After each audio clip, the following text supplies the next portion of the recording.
Good evening.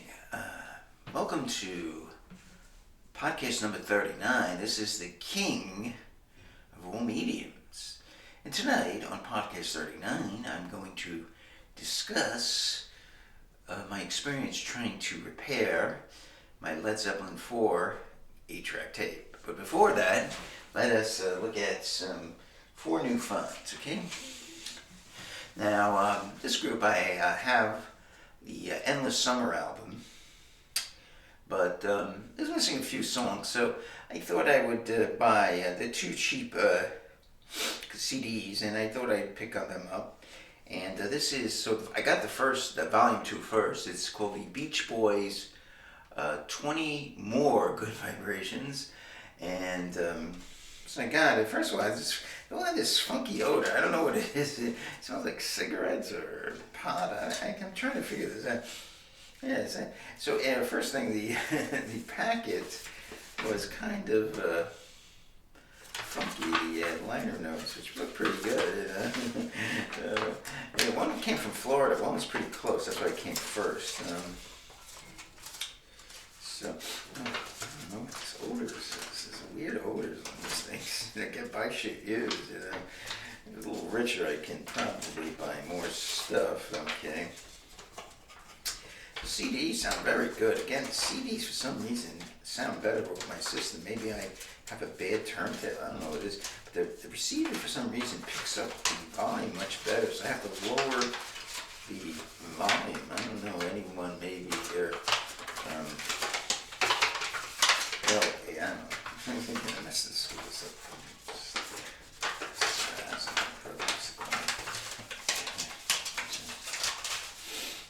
This won't go back, of course. Let me see if I can get this on the first shot. Let's see, put it in there. Yeah, there we go. Okay.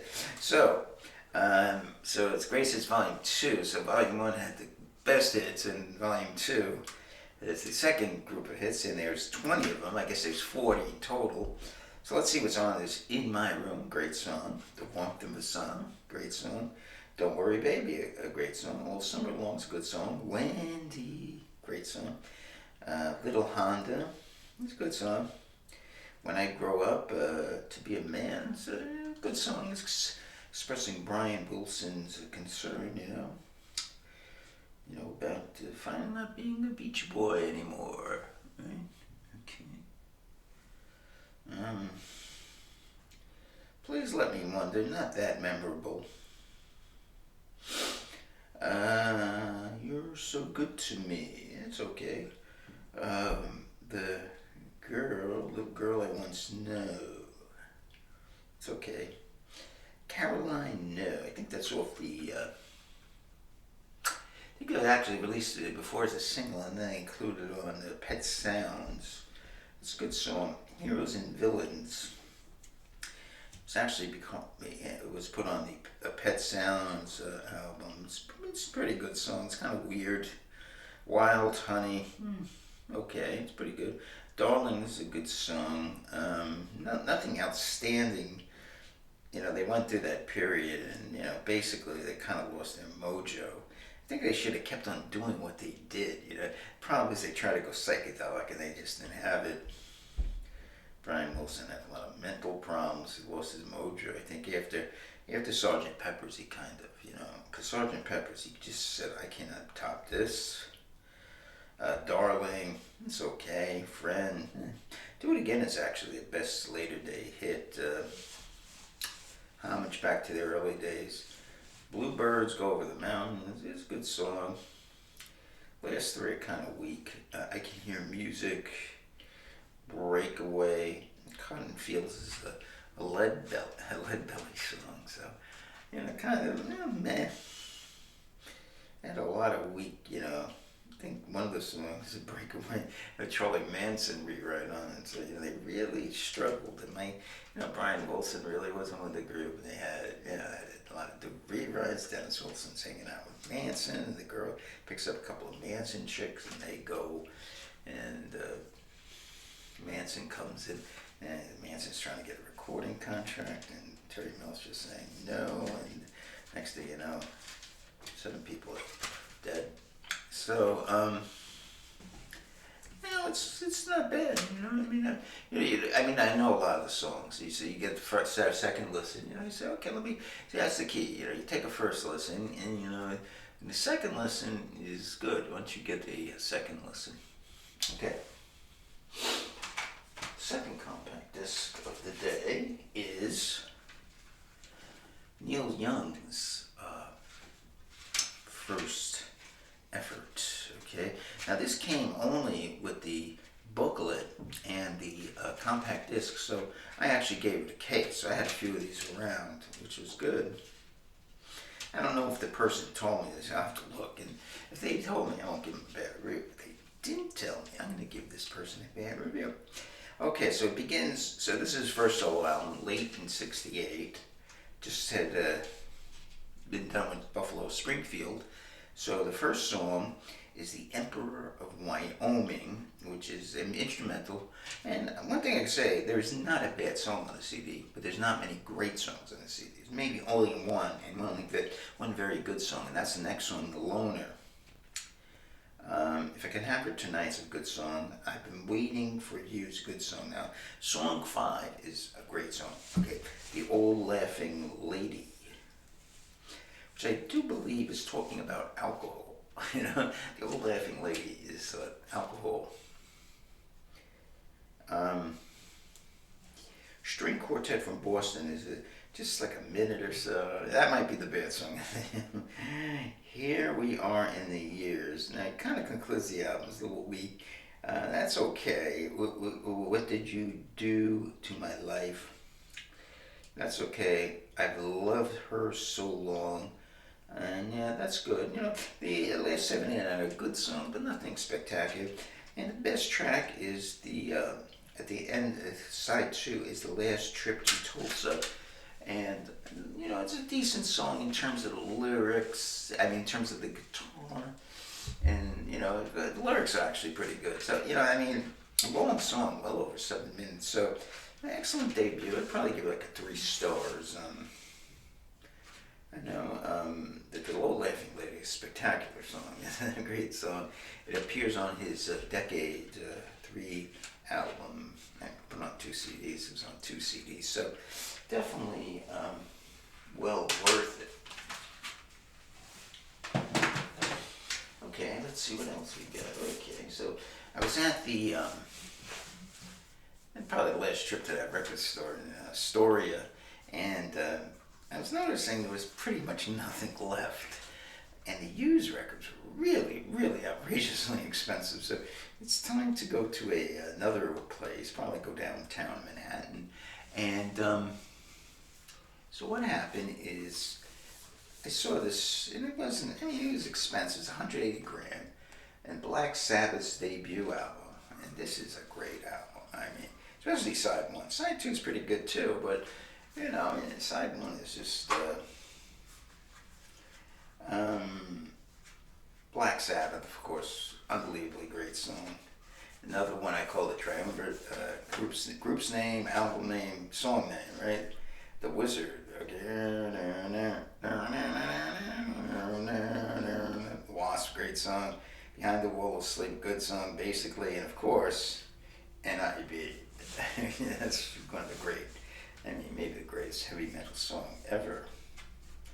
Again, the ordering's kind of weird. You know, I don't know if this is the order that it was. You know, my brothers had this and everything. Side 2 is good too. Wicked World. You know, the songs on side 2 don't match up, but they are pretty good. Bit of finger, piece of finger they found or something. Sleeping Village is a great song, and the final song, Warning, is, I don't think it's written by them. Ainsley Dunbar is a bunch of guys. It says written by Dunbar, Mooreshead, Domchowski, and Hickling. All other tracks by Naomi, Butler, Ward, and Osborne. Pretty good album, man. Great debut. So in terms of the great debuts or albums of all time, you have to say this would be there, the Doors would be there, the Jimi Hendrix Audio Experience would be there. So those out. I don't want to say which is the best of those, but this would definitely be there.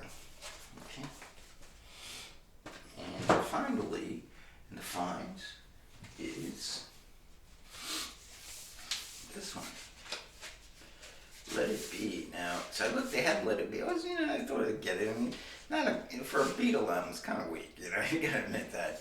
And so they have their little Zoom pictures, of course. I think that's my brother was mad at him, stole his joke, and some guy stole. He had that joke, the Zoom joke. Beatles doing a little Zoom concert from '69, and so I looked. They had a used version, so really expensive, like $32, and they had the 180 gram new. So I took that for $24, $25, whatever it was. And what's interesting is that the guy Peter Brown, it's Peter Brown actually, I missed that one. What's interesting is that they put it on and it was Skip and Let It Be, the title track. I said, what the hell's going on with a brand new act? You have a Skip. It's so shiny, you can see the tracks. And I played it today, dusted it off, and then went on with Skip, so I feel a lot better. So let's go through the track. One thing I noticed, by the way, not much contribution from John Lennon on this album. The only contribution, real note, I mean, there's a couple of good songs, but Across the Universe was actually taken from his single Across the Universe and changed, and it was orchestrated by Phil Spector. So Two of Us is was written by him and Paul McCartney. It's a good song, of course. Dig a Pony, that's one of his songs. That's a good song.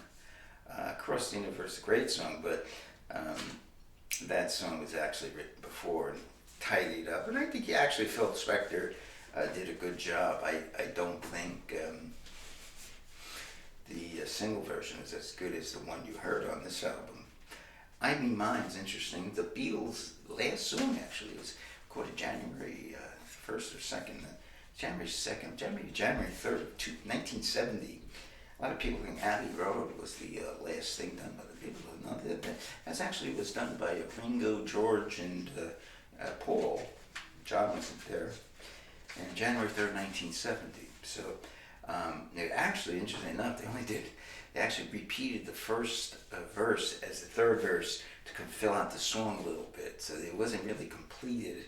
I think John had Phil Spector go over the tracks, and so to lengthen it enough so it could fill everything out. He actually repeated the first verse so it could fill out the whole thing. Dig It was just like a 40-second thing, but actually it was actually a meandering, like 15 minutes by John Lennon. Let It Be, of course, it's also released as a single. They're a little different, I do believe. And in the beginning of it, The Angels, cool, He never liked it, John. John never liked Let It Be. He always said, in 1970s, he heard, the Bridge Over Troubled Water by Simon and Garfunkel. He says he stole it from, you stole that thing from Paul Simon. But the problem was, Paul actually written this in January of '69, which is pretty funny.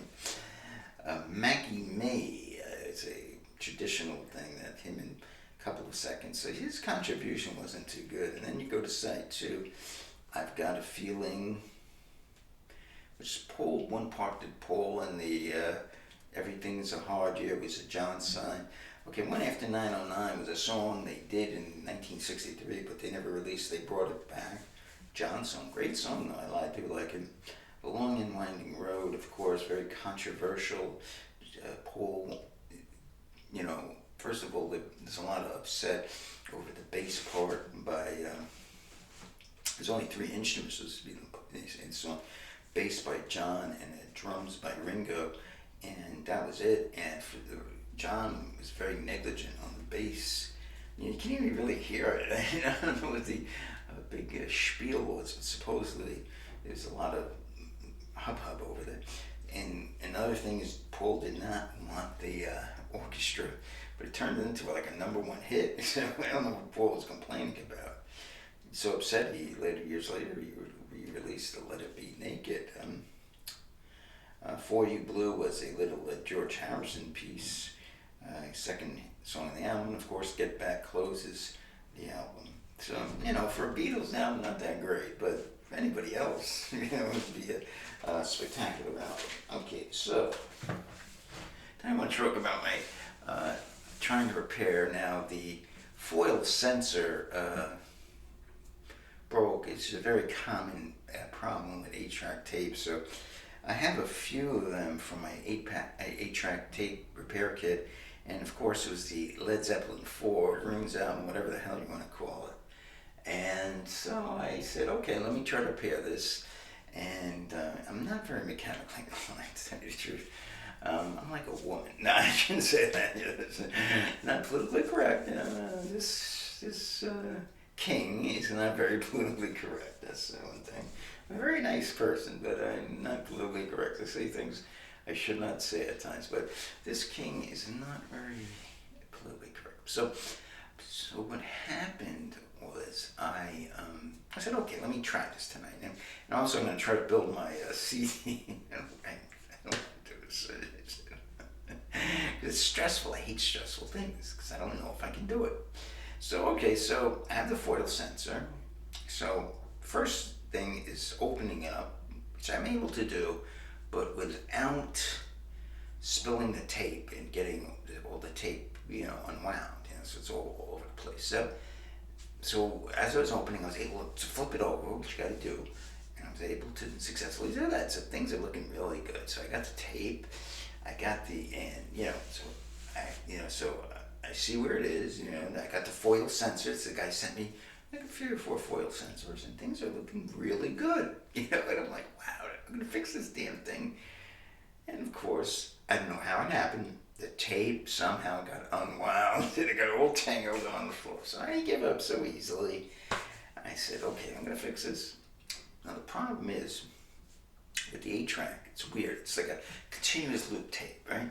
So inside, the tape goes to the inside of the reel, and there's another tape that goes to the side of the reel. There's a take up. So the tape from the inside is spooling to the outside of the reel. So what happened was, it's almost impossible to, because once you try to reel in the tape, the other side starts coming in. It's like, so, I little by little was trying to get it, and all of a sudden it just kept on unwinding and unspooling, and then it just got worse. It just kept on getting worse, and the king, of course, after about an hour and a half of this, he just gave up. He took the Led Zeppelin, tossed it in the garbage, got on eBay, and he paid about $20 with tax and shipping for Led Zeppelin 4 on vinyl. So he just had it with these 8-track tapes. Now I do have one which I'll play on Wednesday, which is, I won't tell you, but it's good, the 8-track tape actually. So I can't take it anymore. These 8-track tapes are driving me bonkers. I don't know. I mean, they're called a foil sensor. So what happens? The 8-track tape runs into them. They know to go to the next track. And that's the mechanism is a big problem. This is probably wasn't designed well. When they're new, it's probably, but you take 50 years later, well, Led Zeppelin 4 came out in, let's say, 73, so we say 48 years later, 71 actually, 50 years later, I think Led Zeppelin 4 came out, right? So, so that's what happened. Okay, so let's go over one more thing, since I got, this podcast a little short. Let's talk about the king and his mortality now. So today I open up the mail, right? Open up the mail. Open up the mail. Mail is often bad news, and I see this. Dear friend, and it says, at Pine One Memorial Park and Arboratory, we understand that safeguarding your family's future and promoting your loved ones now. And they're showing me a beautiful picture, And the king is, one thing about the king, he doesn't care. After he dies, he doesn't care about other people. He's very, I mean, it's beautiful. Hey, I've got to, my loved ones after they die, I'd like to go there and, visit them, these flowers. But when I die, everything's dead, I'm dead. What am I going to look down from heaven and come on? Remember, dead, nothing exists. I'm a single guy, Someday at Southern Long Island, I guess, when I checked into the, visiting my parents at the some of my relatives with this fancy gravestone into these spooky things. So, so when I visit, I put my name down, they send me stuff, they say, this guy's probably gonna die soon, so they send me this, and they send me this every year or so, and they say, he's getting older. So I got, and then I saw, I have a hamster, Richie April, and I got him about a year and a half ago, probably August of, let's say, 2019, I got him, and he's been pretty healthy until I noticed his left eye is closing. So he's really done not too long. And I got the keen thinking about his mortality, and everyone's at some point thinks about it. Let's face it, we're not going to be here forever. And, I was thinking, how do you, especially as an atheist, because, many people, let's say, 80% think, hey, I die, okay, I'd rather live, but at least I got a place to go. I'm going to heaven. But we know as atheists, there's nowhere to go. This is it. So, how do we wrap ourselves around this? It's not easy.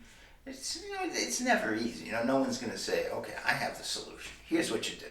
Because if they say that, they're leading you up a blind alley, because we know that there's no easy way to expect. It's funny because I was thinking, like, one time you wanted to die, like you go back like 3 years, not even 3 years ago, and you wanted to die.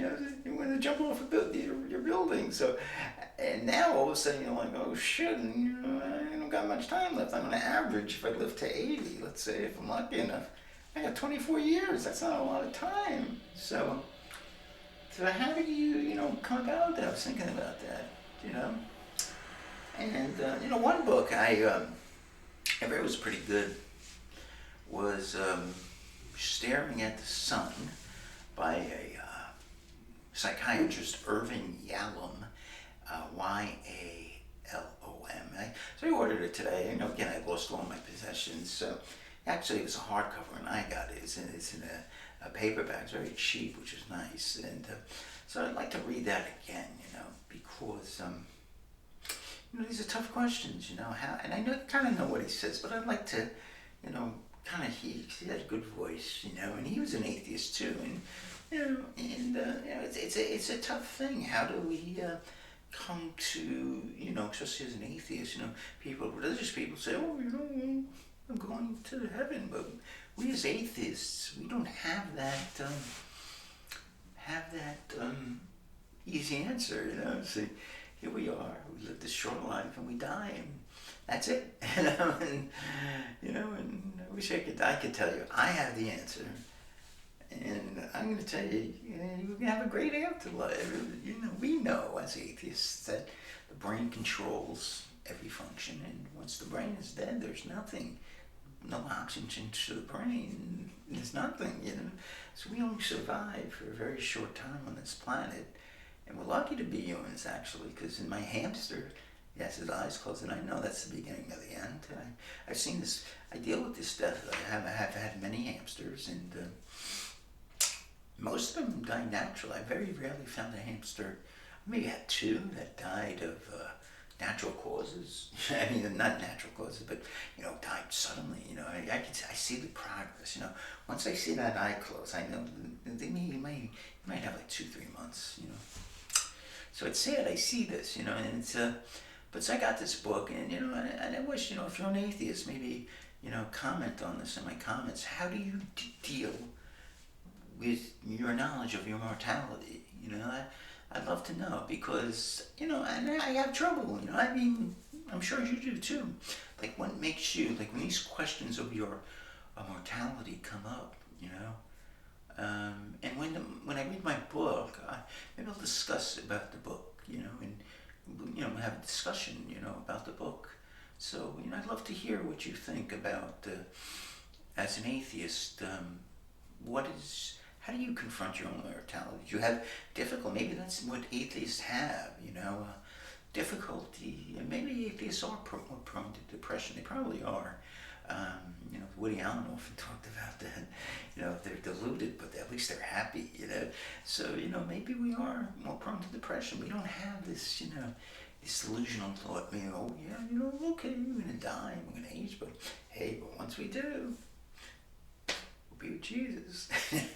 So, all right. So this is podcast number 39, and what a beautiful day it was. I don't know. I wasn't outside all day, so have a great Saturday, and I will see you for podcast 40 on Monday, where we'll have two new finds. We'll have a brand new week. I'll talk about, I'll put on Hit Days Lounge, what will be my new things. We're going to have an 8-track tape this week. There'll be no singles, though I do have a lot. I bought, I think, I have 7. I have 10 more singles. I could put them, but I'm going to take a rest from the singles. I haven't been doing well in terms of the views. So we'll have 8-track tapes. We'll have 2 compact disc nights. We'll have 1 vinyl. We'll have tonight. We'll have a deep cut Thursday. A lot of people like that. And we'll have a cassette night, and Saturday we'll have vinyl. So have a great evening. Have fun Saturday night. Don't drink too much. Don't drink, especially if you're driving.